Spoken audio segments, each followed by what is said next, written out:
welcome and thanks for joining us at the table. I'm your host, Ian Midgarin, and the Sunday nights have taken off for a short break, but we will return with our next adventure. In the meantime, we decided to sit down and have a little chat. I am here with Aeolus, Klaus, Pip, Ragnar, and Lopos. We've all brought a little something special for us to take a look at. We'd like to start this little segment we like to call Stat This. We look through history, we look at different pictures, we look at different objects, and see if how they would relate to D&D terms. So, without further ado, who would like to go first?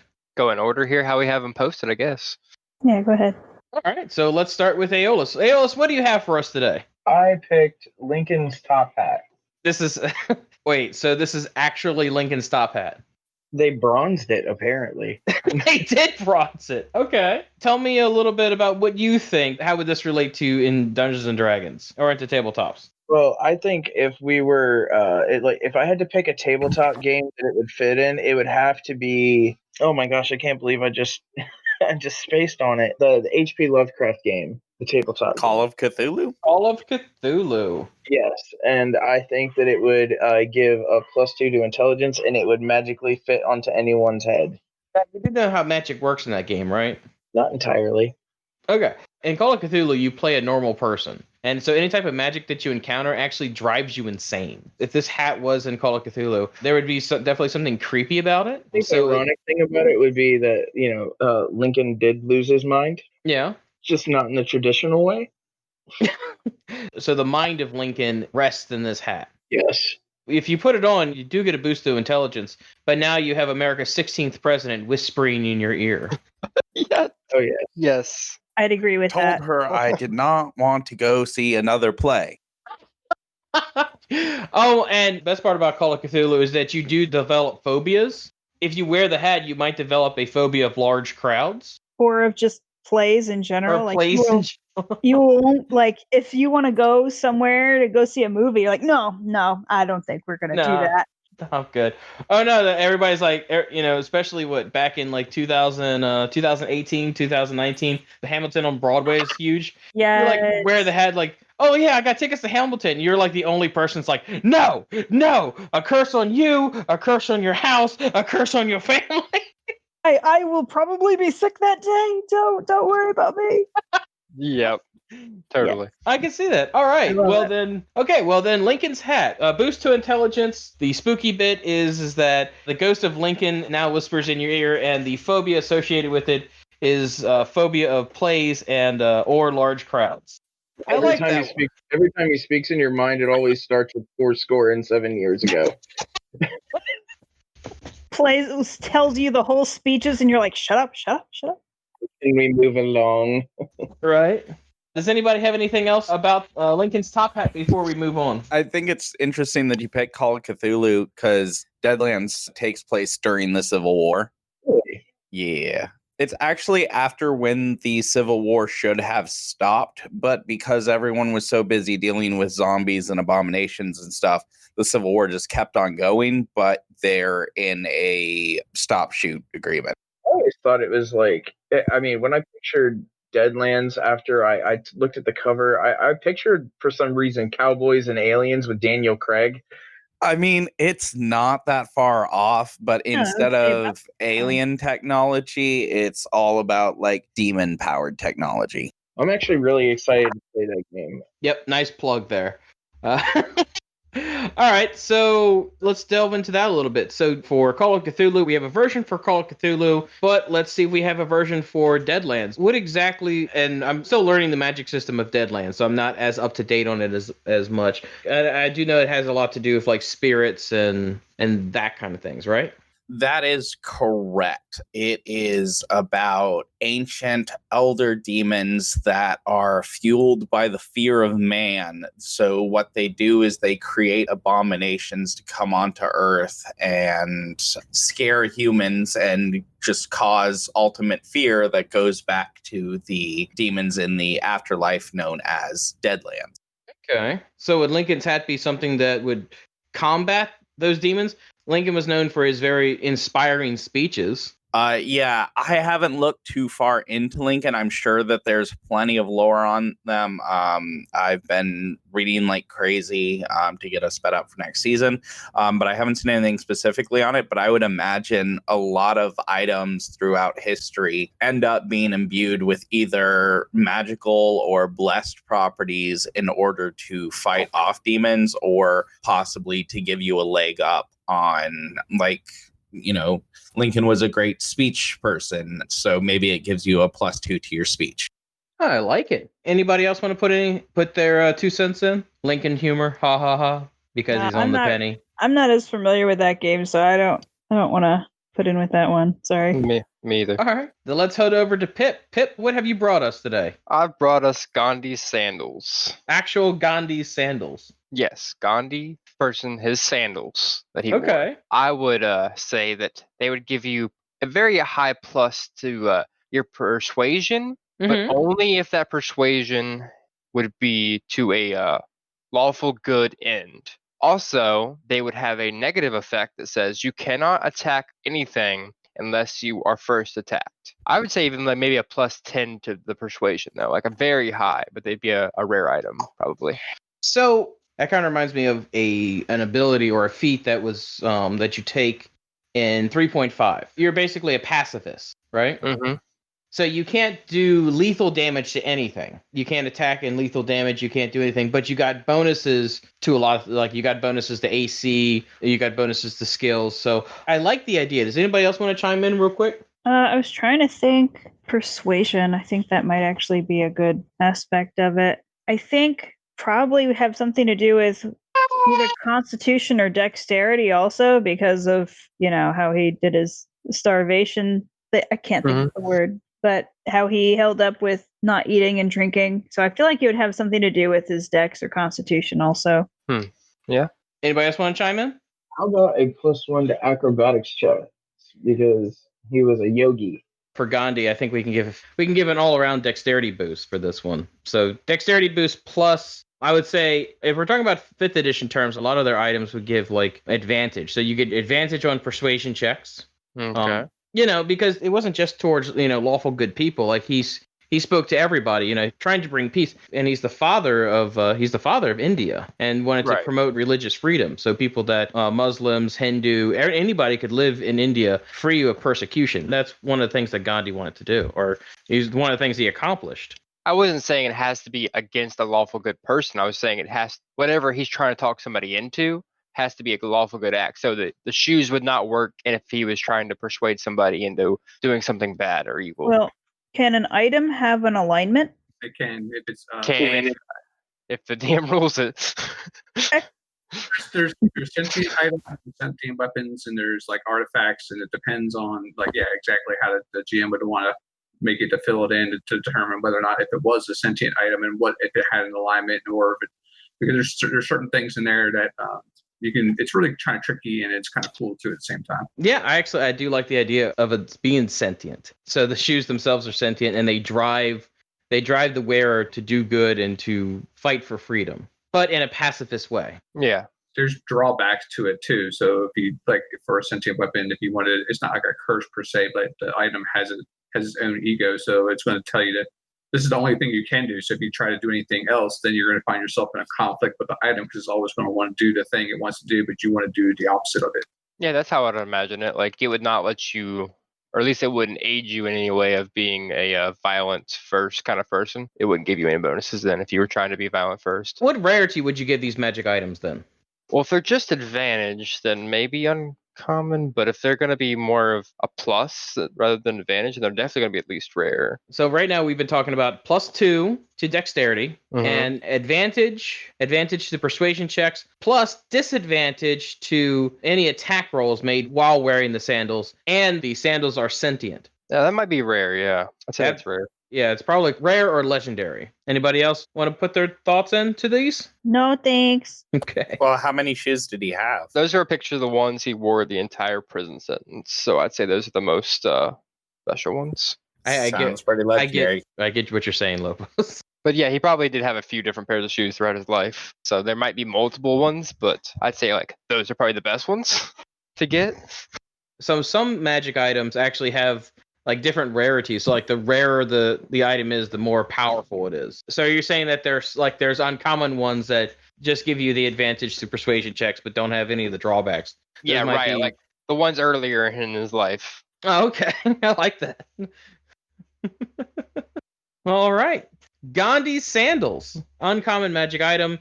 The wearers get advantage to persuasion checks when speaking to a large crowd, or the rare variant, which is +2 to dexterity, advantage to any persuasion check made, disadvantage to any attack roll made, and the sandals are sentient, and the sandals themselves drive the wearer towards acts of good and fighting for freedom. All good? Yeah. I like it. I like it a lot. This is a lot of fun. Pick those up in some campaign eventually. Yep. All right, and we'll go down to Klaus. And Klaus, you Oh, you didn't say it had to be an object. I did not say it had to be an object, but you're swinging for the fences here. Yeah. So let's talk about your choice. Go ahead, Klaus. I wanted to stat Sasquatch. All right. I want to know how difficult it would be to kill Bigfoot. You want to know how difficult it would be to kill Bigfoot.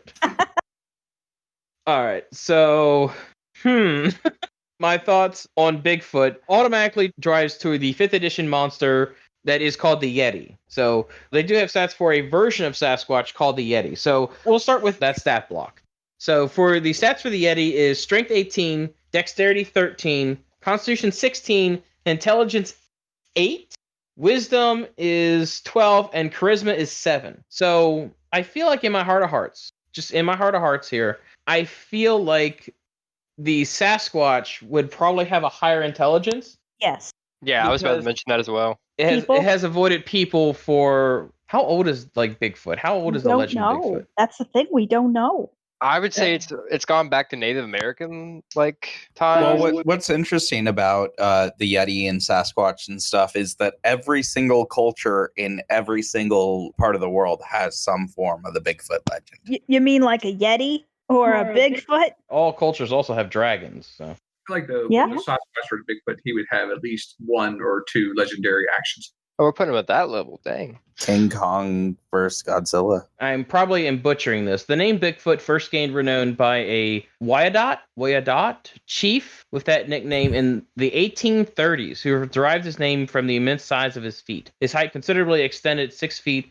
and his strength was represented as Herculean. So it's going to be up there. Another thing, the Yetis are chaotic evil alignment. I don't think that Bigfoot would be chaotic evil. I would put it neutral. Yeah, I'd put more neutral. Like true neutral. Right. Okay. Bigfoot is true neutral. All right. I can agree with that. What would be his intelligence score? Put it at least a 10. Oh, maybe. Well, actually, no, he has to have a bonus. Yeah, you're right. No, intelligence for him, I would put that, we don't think it can speak, but maybe like right around the placement where he wouldn't really know a language. So average intelligence is 10. So the intelligence of an average human is 10. But isn't there an intelligence amount where like is it 10 maybe where they tend to know a language, or if it's below they don't really know a language or something? I mean, some parakeets I would say have below intelligence, but they can speak. Like they might not have a language like us, but animals have their own languages. I get that. I thought there was something in D&D, or maybe I'm thinking of Pathfinder. I don't know. Where they have some sort of intelligence number. It was in 3.5, and I believe that carried over to Pathfinder, but I'm not sure if it carried over to 5th edition. I think in 5, if you have an intelligence of 8, you can't speak or write a language at all. Okay, well, we're definitely going to put it... I was just checking on that, but we're definitely going to say it's above that. Well, Lopos has a intelligence of 8. Well, that's good for him. Interesting. Yeah. That's fun. I mean, he can speak to us, so there's that. I speak 5 different languages. Interesting how that works. Yeah, do you speak them fluently? I speak Common, Leonin. I would assume I would speak both of those. And then I also speak Loxodon, Minotaur, Orc, because a ranger as abilities learns the languages of his favorite enemies. Fun. Well, that's pretty cool for Lopos, though. I didn't realize that. For Sasquatch or Bigfoot, what name you want to use, I would say Maybe- at least a +2 to his intelligence because he's At very least. smart about not getting caught. Yeah.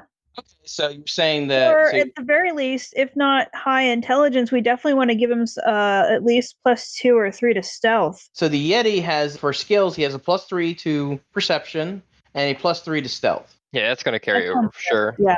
Okay, but I would take away the damage immunity to cold. He would not have that damage immunity. No. Yeah, I agree. Senses are dark vision 60, I'd agree with that. and Yeah, so language dark vision. and language is actually Yeti. So Yeti has its own language. So I would say Sasquatch would be its own language. I'd agree. That could be fair. Okay. He might know Yeti a little bit too. Okay. Going down the list for the Yeti, fear of fire, which I believe that the Sasquatch would not have. I wouldn't think you would. Okay. Keen smell, which I believe the Yes. Sasquatch would have. Yeah. And then of course snow camouflage. Get more earthy camouflage. Yeah, I would say that instead of the ability that he would have advantage on dexterity stealth checks made to hide in snowy terrain, the Sasquatch would of course have advantage to hide in forest terrain. Yeah. Okay. I would And go with all then- that. Okay, but I would also probably give the Sasquatch a fear aura because you get all these people that take videos and Oh, yeah. and on the cameras or on the on the silent bits they'll the Sasquatch has this Leonine roar, So Yeah. it would be very close to the Leonine roar that Lopus you have, right? Possibly. I just always assumed Bigfoots were oh, more of a monkey's howl. Well, that could still be very terrifying. I would say that he would for have sure.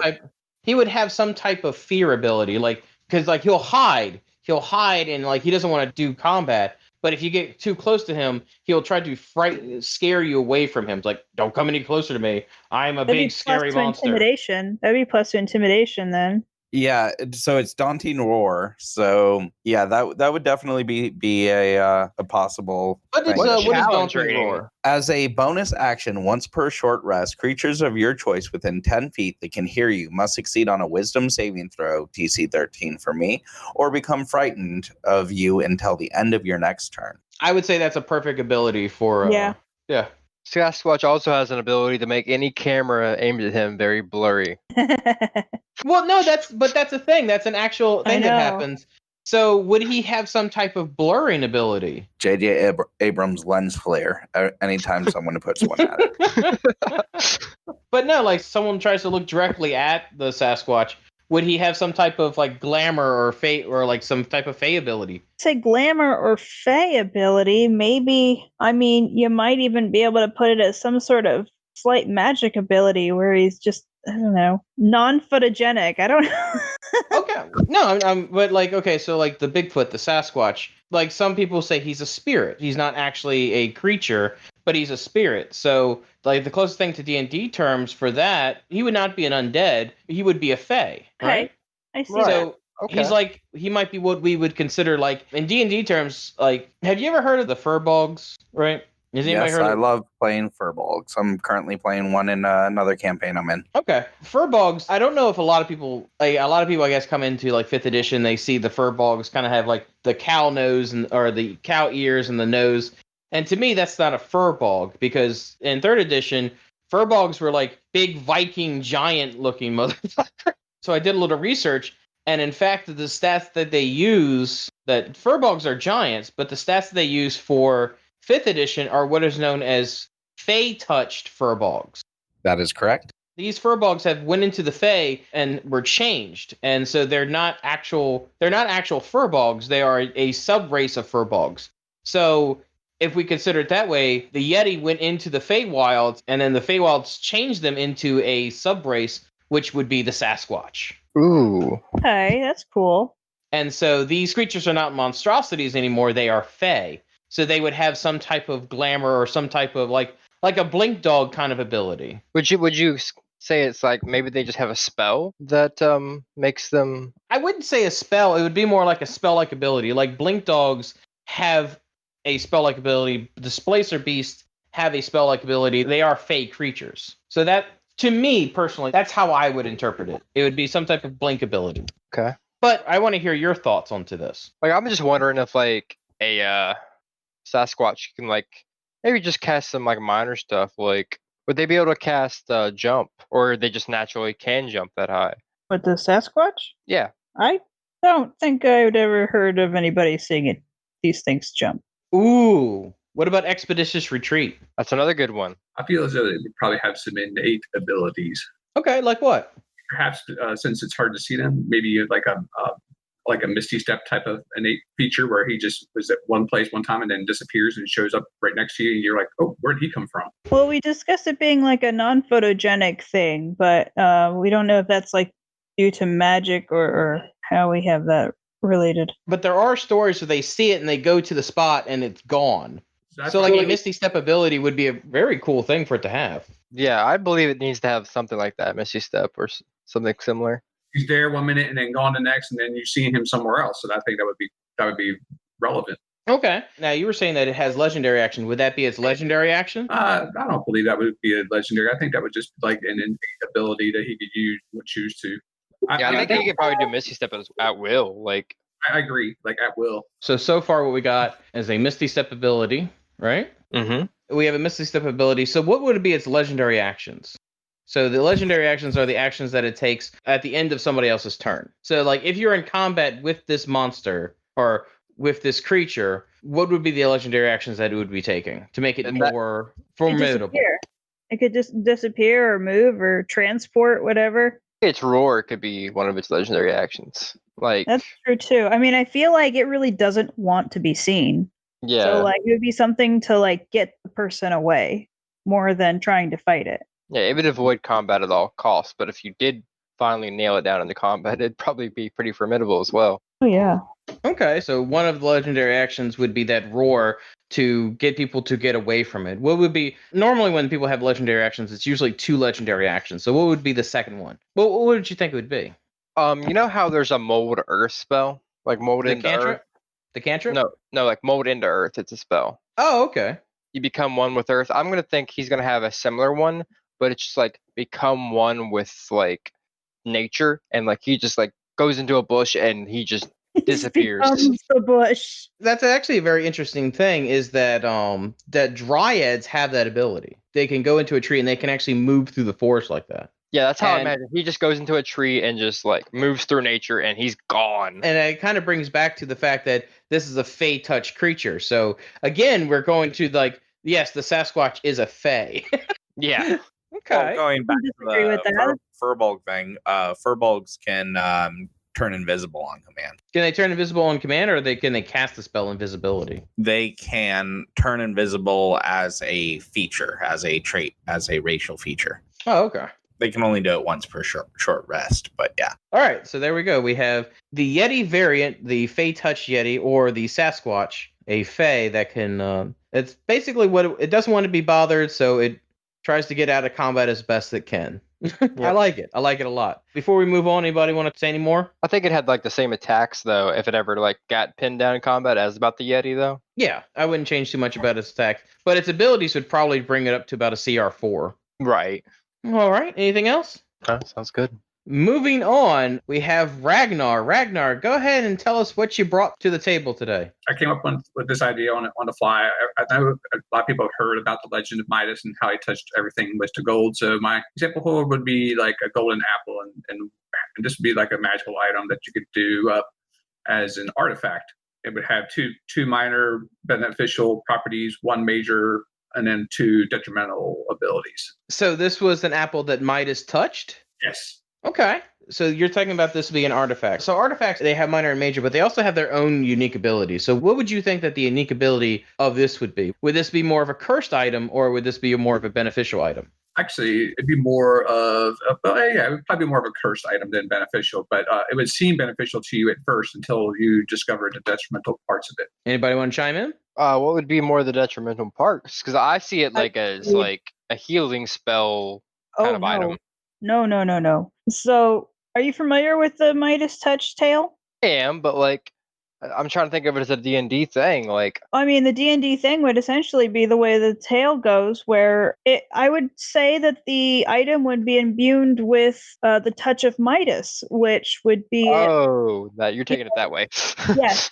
So anything that this apple, I suppose, if you're touching this item, then the individual is imbued with this ability entitled the Touch of Midas. And so anything that this person touches would then in turn turn into gold. I would feel like that would be like a broken ability. That would be a broken ability. Okay. So how would you, what are you seeing it as, Lopez, when you bring this up? Like, what are you seeing it, the broken usage or the usage for it? So it's definitely like one of those kind of things that you could possibly give to a character when it's like level 20 or above. But yeah, if you have it as an item that can just turn everything gold, that's an infinite resource, and that means that you can have all of the access to everything. So if it's changing everything just in the tail, you can also transform people and things like.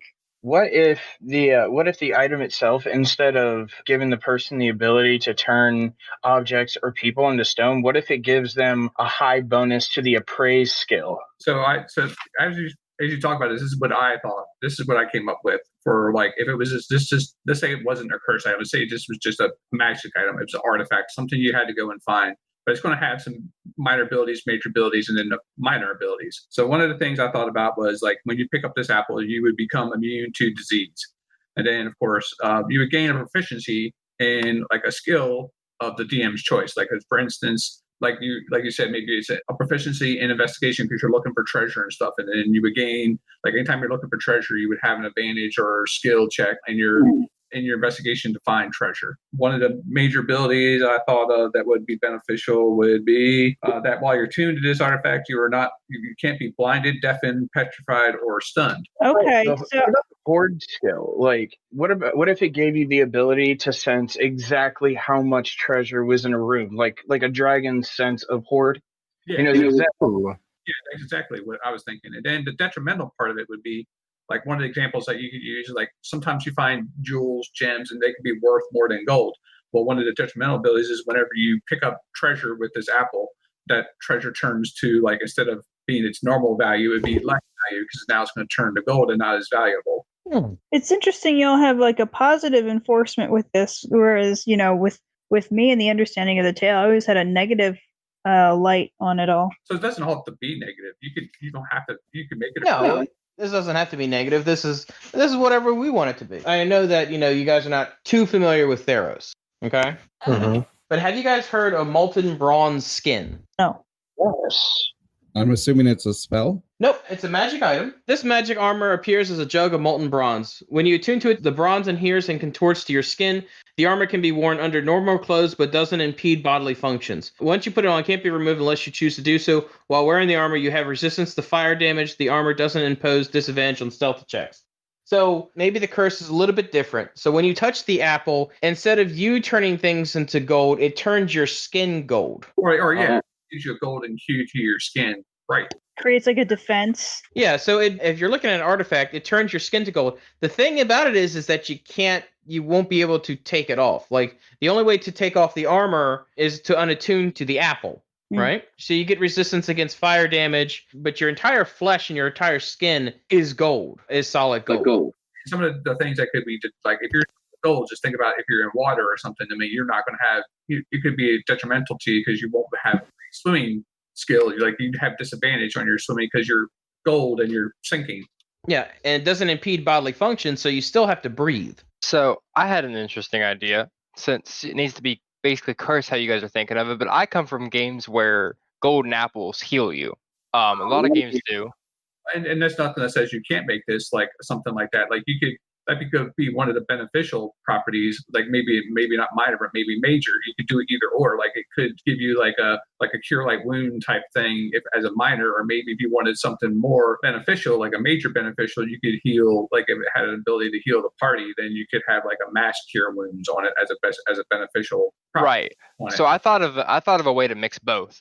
It, like, gives you so many whatever healing spell we're going to put in here, it gives you so many of those per day with a recharge rate. But the downside is it has an anti-minus touch, meaning when you touch gold, it turns into bronze. So anytime you pick up a gold coin, it turns into simple bronze. I actually like that idea, because then it does something that has a negative effect to it. Right? No, that's cool. But then it gives you some healing spells at will however many I can't really determine quite yet, but that'd be an interesting idea as well. 2 aspects you can look at it. You can look at it. No, I like that. I like that. When you're talking about that, I was also thinking of like something like healing, but going back to the molten armor thing, is that the apple gives you the armor. That's one of the benefits. But the other benefit is that if you eat the apple, or if somebody eats the apple, it counts as almost like a resurrection spell. Ooh. But if that happens, you lose the armor.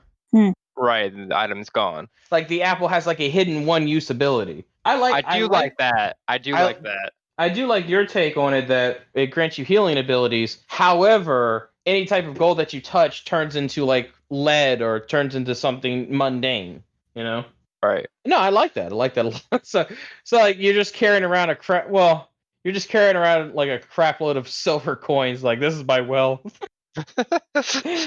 Like, would you like to trade that for gold? No, go away.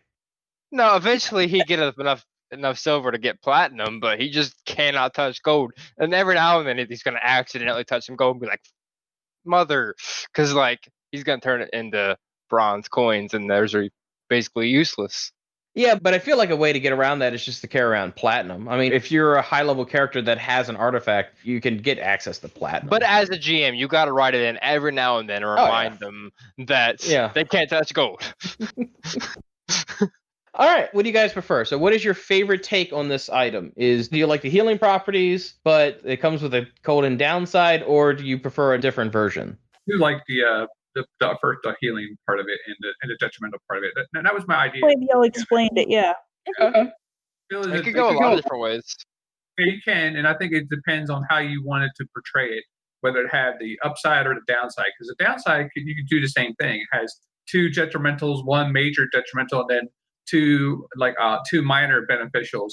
So if you wanted to be a curse item, you could reverse those roles and then be like, okay, now you have 2. Now this item's negative instead of being positive, but you wouldn't know the positives unless you really saw them. So, golden apple artifact. It's really just a DM fun tool. He can put whatever he wants on it. Yeah, it gives the DM a little bit of flexibility to choose whether it's beneficial or not beneficial, and then determine what the abilities has. And I think that we had some great ideas. Yeah. So all you DMs out there that are listening to this, check out the golden apple down in the description below and have some fun. Mess with your characters and just don't tell them exactly what it does. All right. We're getting to the last bit of this, so we're going to go to Lopos, who I don't know what I'm looking at. Yeah, please explain. It's a crab tank. Oh my god, this reminds me of something. Oh my god, what is it called? This reminds me of a magic item. So is this like a full vehicle that we're looking at, right? Absolutely. Okay, this reminds me of the apparatus of Kylish. Kylish? Yeah. The apparatus of Kylish. But it's like one for like small creatures. Like it's I don't know, like it's a crab. So it's a crab typewriter, right? No, it is a tank. That is a tank cannon sticking out of the side of him. Those are rockets that launch off the side, and that's a fully automatic weapon mounted on the back of it. So you cast enlarge on a crab and spend a lot of gold to put weapons on him. Or it just looks like a crab. That's what it could be. It's like a cross between some sort of Triton creature and a Warforged. So it is alive, this thing you're writing in. Oh, absolutely. This is alive with guns. Correct. But I swear to God, I've seen this in the DM's guide. Like, have you guys ever heard of this item? No. Okay. The apparatus of Quilish. The item appears to be a large sealed iron barrel weighing about 500 pounds. The barrel has a hidden cache which can be found with a successful intelligence investigation check. Releasing the cache unlocks a latch at one of the ends of the barrels, allowing 2 medium or smaller creatures to crawl inside. 10 levers are set in a row at the far end and in a neutral position, able to move up and down. When certain levers are used, the apparatus transforms to resemble a giant lobster. The apparatus of Quilish is a large object with the following statistics. What I would consider this to be, and this is because I'm running a campaign right now, and I think this would be almost similar to, or you could make some changes to it, like an infernal war machine. Yes, an infernal war machine. So it's like a cross between those two things. So, Lopos, what did you want to do with this? I wanted it to be a mountable monster. Intrigued. Okay, so this is a monster. Construct, I'm guessing. Yes? Yes, it is mostly construct. All right, what is the size? I would say large. Actually, no, this would be huge. Okay, huge. Okay, so it's a huge tank. All right. What if it had the ability to change size and it ran off of a fuel like nightmare fuel? Like it ran off of the fears of enemies. Like it had like an intimidation effect. If you got the roll high enough, it could change size according to the fear of the creatures that it instills fears in. That would be trippy. I mean, the fear that this thing causes, I mean, just the mechanical hissing of the gears mixed with the clipping of the lobster claws as it's coming towards you. But I feel like the war machine. I feel like the war machines down that they have in Inverness, they run off of soul coins. Isn't that right there, Ragnar? That's correct. Yeah, soul coins is what fuels the infernal war machines. It would be a very similar if you have a construct that runs off fear. Imagine, if you will, this is how I put it when I first did the Infernal War Machines. It's like, I know everybody watched, at least you may not like the movie, but the Mad Max movie that came out not too long ago where it had the big vehicles and stuff like that. It was a great movie. Yeah. There was the war rig. Yeah, with the war rages and stuff. So when I look at this is what I think of. It's like, this would be awesome because it'd be a construct similar to what those vehicles look like and be like almost like an infernal war machine that looks like a construct. But this is a construct that looks like an infernal war machine. Yeah, basically. And I think it would all fit with the description of how to move into it and operate. Like you could operate the claws to reach out and grab someone and grasp them. Does it have wheels back behind there, or is it just powered by crab legs? So what it looks like to be on is some sort of like ski system. So maybe like it's like water skis, but I would imagine that there are wheels underneath those skis to make it truly amphibious. I think that maybe you could even have it like tread tracks, like a tank. Yeah, that would be cool. Absolutely. Okay, so automatically I'm saying this has a 20 to its AC because it's just a giant tank. It is a giant tank. It's a giant tank. Since it is a tank, I'm guessing it's going to have a lot of hit points. Yeah. Oh yeah, at least 100. At least. I would say 200. I'll just go ahead and say 200. Because Sasquatch, by like going back to what the version that's D&D Beyond has 114. So. Right. All right, so I would like to know what kind of attacks would it have? Definitely pincer attacks. This thing's huge, so it'd be like a giant crab, but like times 10. I wouldn't say times 10. Like, if we look at a giant crab, right? If we look at the giant crabs, like their attacks. Okay, well, we got huge giant crab. So we have a giant crab. They do bludgeoning damage, which is 1d6 to hit, or 1d6 plus 1. These would probably be some. But the huge giant crab does 40, 10 plus 5. No. If you're trying to scale it, then you're looking at probably 2d8 plus 5 for damage for the pincers. Well, there is a huge giant crab. I don't have the book for it. It is in White Plum Mountain, but it has, as he was saying, his claw attack is +9 to hit, reach 10 feet, one target hit, 40, 10 plus 5. Well, yeah, it's a CR8. Okay. 40, 10 plus 5, yeah. Bludgeoning target is grappled. Escape is DC 14. The crab has 2 claws each, which can grapple one target. Yep, reading the same thing. Okay, so if that's the case, then we basically would take the stats of the huge giant crab and we add a cannon to it. Correct. And I believe they have ballistic stats in the Dungeon Master Guide. They do indeed. Now, so we're going to go with ballistic or magic weapons for mounting on this thing. It would be ballistic. I would do ballistic. Yeah, other than the fact that the crab is still alive with all the mechanics inside it, this is not a magical being. This is an abomination of science. So pure on just having this creature would be found in Eberron. What gauge is that cannon? All right, I'm looking at ballistics. I'm looking at the ballistic stats right now. Eberron's Atlantis. There's a 50 cal on top of it for sure. But what gauge is that cannon, though? Are we talking about here? Well, I also like the has the mortar launchers on the side. Yes, but I feel like that's more like it wouldn't be a breath weapon, but it'd be like one of those like recharge area effect weapons. Or it could just be something to like launch big flares up into the air to make it have more of a menacing, smoky, fiery aura as it comes towards you. Coming from somebody that's actually in the military, those on regular tanks are used to either send out heat-seeking things to like make lock-on weapons not hits, or send out smoke signals. One of the two. Cool. So to keep with CR balance and everything, you have to have it can only do a certain amount of damage around. Those are the rules. So the tank itself would probably be the cannon itself would probably be something that dealt which would fire out, and then it would I would say that it would be almost like a rain, like a fireball ability. Like it'd be like the guns and the tank would be an area of effect, whereas the claws would be like a one-on-one kind of thing. Right. And I'd say the mortars would be more of a legendary action for like smoke screen or just ignore damage based on them hitting whatever. Okay. Then legendary action smoke screen or a legendary action area of effect. Cannon would be an area of effect similar to a fireball cast at, let's say, a fifth level spell, which is 10d6. Yeah, that's good. Okay.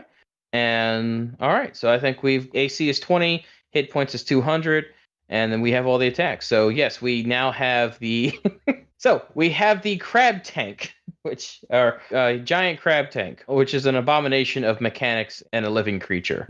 War is terrible, unless you add a little bit of butter. Now that you have the stats for that thing, I can't wait to see it in a campaign.